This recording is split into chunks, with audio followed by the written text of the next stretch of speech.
สบายดีพี่น้องมาพบกับสาวหนุ่ยคือเก่าเนาะในสองสาวหนุ่ยโน่นย่างวันนี้สาวหนุ่ยสิพามากินผ่านหางมึกเนาะคืออยากอยู่คืออยากเต้ร่นนะพี่น้องมีแต่ใหญ่หางใหญ่ๆเนาะมีขับปุ่นมะพันน้ำเนาะมีพักอีเลิศแล้วก็พักกะหล่ำเนาะแล้วก็ใบยังก็เขาเอิญพักบัวละพาเนาะแล้วก็มีมะม่วงมะแกมน้ำแจ่วซีฟู้ดแซ่บมีเสียงรบกวนแน่ คนบ่นอนเนาะเอานอนแล้วก็บ่นอนก็เลยมาอันนี้เลยก่อนน่าสิไปกินเนาะหนุ่ยขอฝาก2นี่เด้อพี่น้อง2สาวหนุ่ยโน่นย่างเนาะฝากเขาไปกดไลค์กดแชร์กดติดตามให้หนุ่ยนี่เด้อมาบัดนี้เฮามาลงมือกินกันเลย มันอย่างเหมือนๆแน่เนาะเบิ่งไปนำกันคันบ่เฮ็ดจังซี่เพิ่นก็บ่อยู่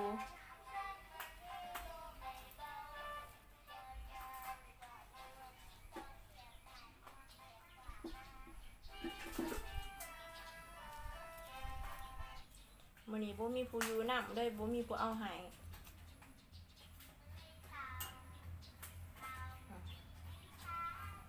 คำแรก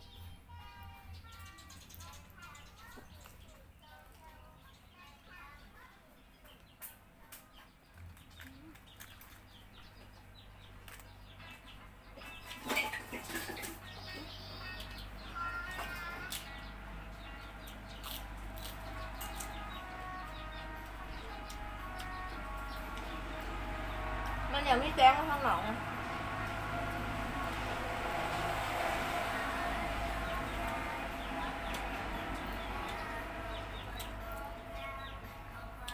จังมื้อสิไปกินอยู่หน้าเบิ่งบรรยากาศงามๆ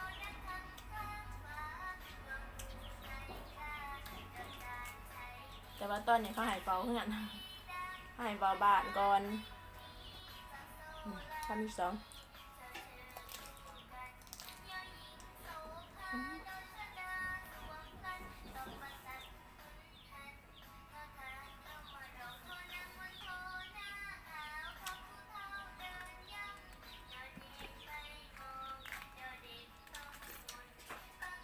มันก็เจ้า2คน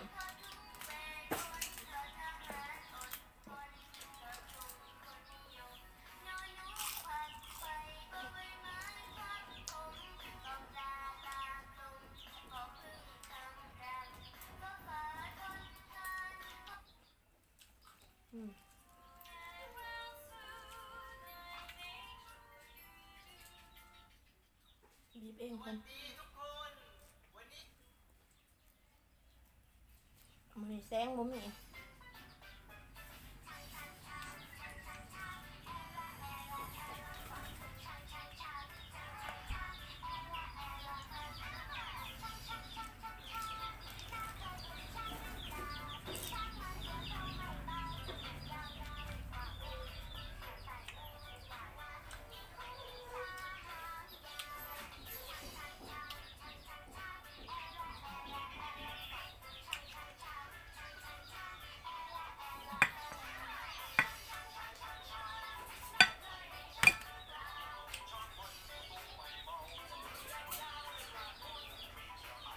เขามาส่งอ่ะ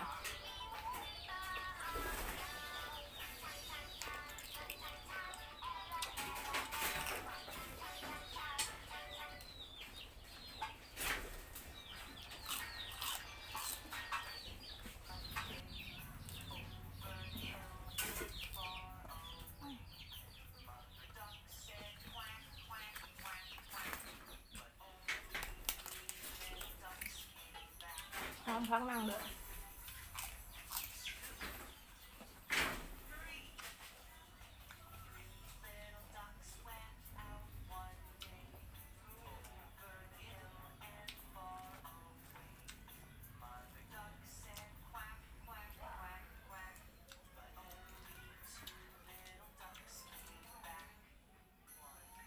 มอนบ่ลูก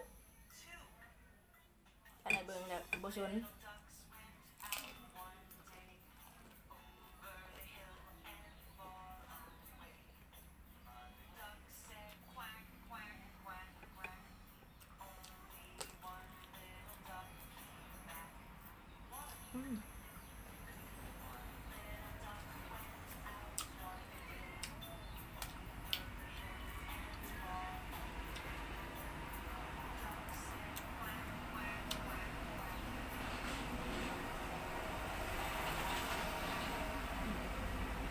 เสียงรถจักรยาน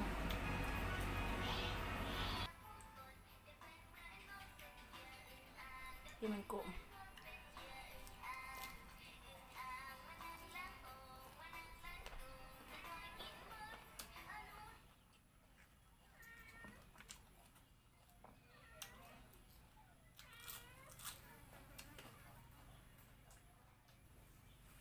นี่ก็งามบ่ลูก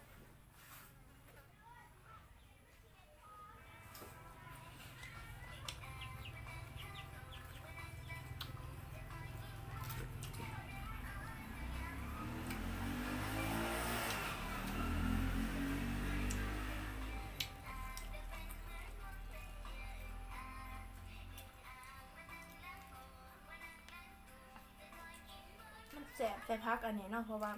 มันเผ็ดตื่มกันนะกวนออกหูเลยติ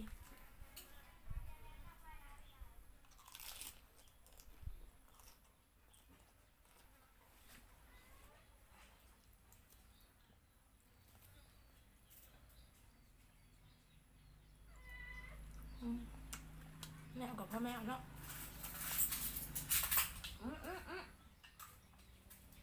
พ่ออะไรลูกกวนยังไงแล้วบัดเนี่ยอุ้ยบ่ได้อันนี้ลูกขึ้นลูกอันนี้แม่ให้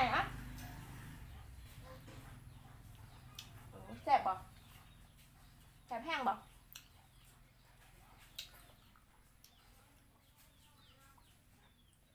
ให้แต่ปิดให้ทาน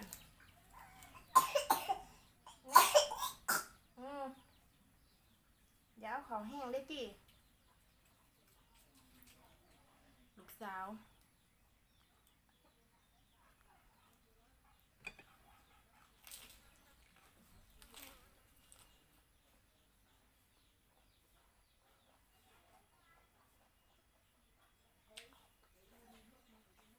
ไปลูกขึ้น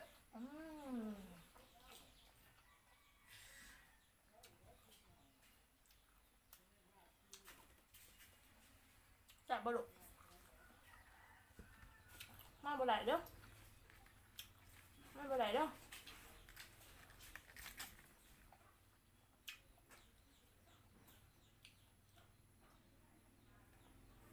มาบ่ไหลเด้อลูกเด้อบุญแน่เด้อพี่น้องเลยบุญแน่เด้อมื้อนี้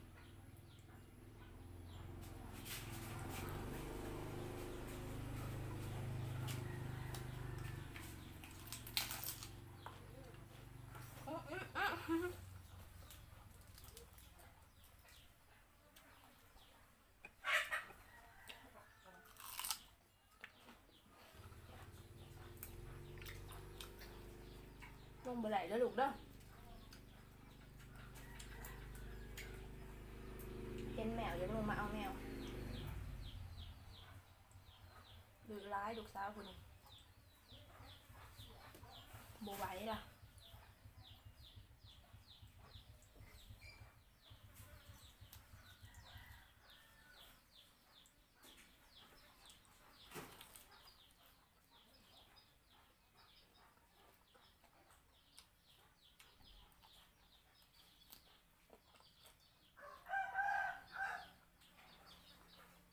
ไปคนละเอาลูกเอามาเอานี่นะแม่ไว้บ่ไปเด้อลูกเด้อ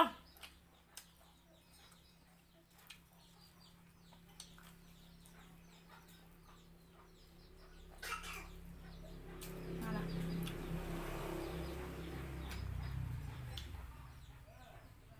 ถึงแม่ตัวบ่ลูกบ่โอ้กินได้ทุกอย่าง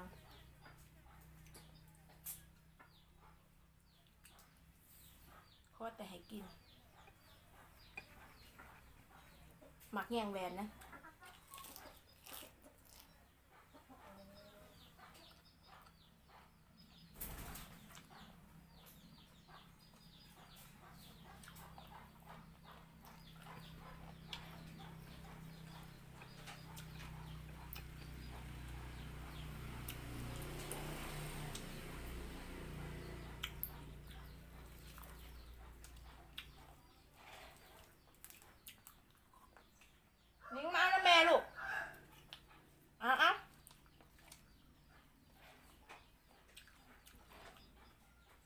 เอาเด้อเอาเด้อ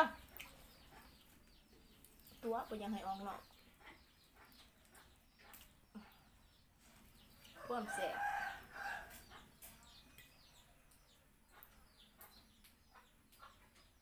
มาอีกแล้วมาอีกแล้ว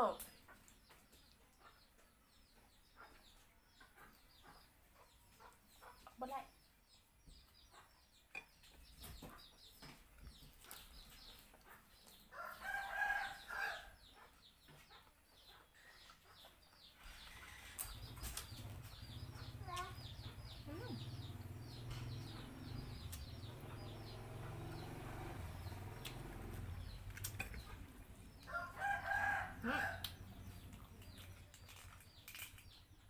เป็นหยังลูก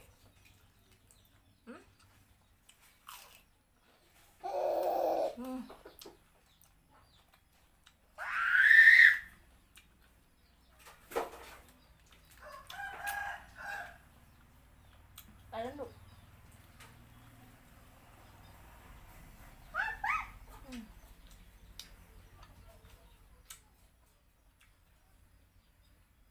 บ่ได้บ่ได้เปล่ากินโอ้ยเผ็ดร้ายพี่น้องเอ้ย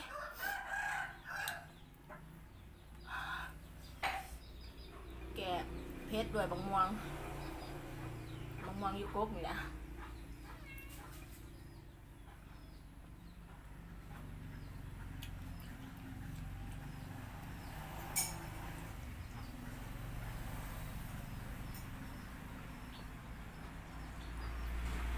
บางม่วงนังหวานมันตุ่มนิดนึง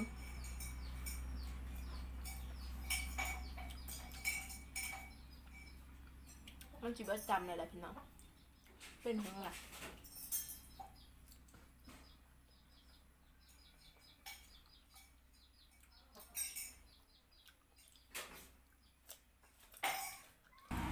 สำหรับมื้อนี้เนาะแมนกินหางมึกเนาะกินพันหางมึกแสบร้ายพี่น้องแม่ปิดรายการก่อนลูกสำหรับมื้อนี้เนาะขอลาไปก่อนขอฝาก2ในเด้อพี่น้องฝากกดไลค์กดแชร์กดติดตามให้ในเด้อไปก่อนบ๊ายบายสาวบ่นนะ